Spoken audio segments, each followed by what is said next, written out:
Prestige group Kozhikode ബീച്ചിന് അഭിമുഖമായിട്ട് കൊണ്ടുവരുന്ന ഇപ്പോൾ work നടന്നുകൊണ്ടിരിക്കുന്ന ഒരു അൾട്രാ ലക്ഷറി സെഗ്മെന്റിലുള്ള പ്രൊജക്ട് ആണ് ഓഷ്യൻ പേൾ എന്നുള്ള പ്രൊജക്ട്. അപ്പൊ ഇന്ന് ഞാൻ നിങ്ങളെ കാണിച്ചു തരുന്നത് ഓഷ്യൻ പേൾ എന്നുള്ള പ്രൊജക്ട് കംപ്ലീറ്റ് ചെയ്താൽ എങ്ങനെ ഇരിക്കും എന്നുള്ളതിനെ കുറിച്ചാണ്. കോഴിക്കോട് നഗരത്തിൽ വരാൻ പോകുന്ന ഏറ്റവും ബെസ്റ്റ് ഫ്ലാറ്റ് കമ്മ്യൂണിറ്റി പ്രൊജക്ട് ഏതാണെന്ന് ചോദിച്ചു കഴിഞ്ഞാൽ അതിനുള്ള ഉത്തരമാണ് നിങ്ങൾ ഇപ്പോൾ കണ്ടുകൊണ്ടിരിക്കുന്ന ഈ ഒരു പ്രൊജക്ട്.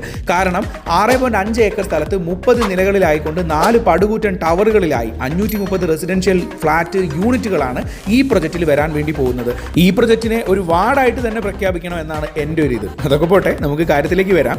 ഈ പ്രൊജക്റ്റിനെ കുറിച്ച് കൂടുതൽ പ്രത്യേകതകൾ ഞാൻ പറയാം. ഇത്രയും സൂപ്പർ ലക്ഷറിയിൽ പണി തീരാൻ പോകുന്ന ഒരു പ്രൊജക്ട്, ഇന്ത്യയിൽ തന്നെ ഏറ്റവും ലീഡിംഗ് ആയിട്ടുള്ള ബിൽഡറായ പ്രസ്റ്റീജ് ഗ്രൂപ്പ് നിർമ്മിക്കുന്ന പ്രൊജക്ട്, കേരളത്തിൽ തന്നെ ബീച്ചിന് അഭിമുഖമായി ഫ്ലാറ്റുകൾ വാങ്ങിക്കാൻ കഴിയുന്ന ചുരുക്കം ചില സിറ്റികളിൽ പ്രധാന സിറ്റിയായ കോഴിക്കോട് ബീച്ച് ഫേസിംഗ് ആയിട്ടുള്ള പ്രൊജക്ട്, ഒരു എലീറ്റ് കാറ്റഗറി മാത്രം താമസിക്കുന്ന ഏറ്റവും കൂടുതൽ വാടക വരുമാനം നേടിത്തരുന്ന രീതിയിലുള്ള ഒരു ഇൻവെസ്റ്റ്മെന്റ്,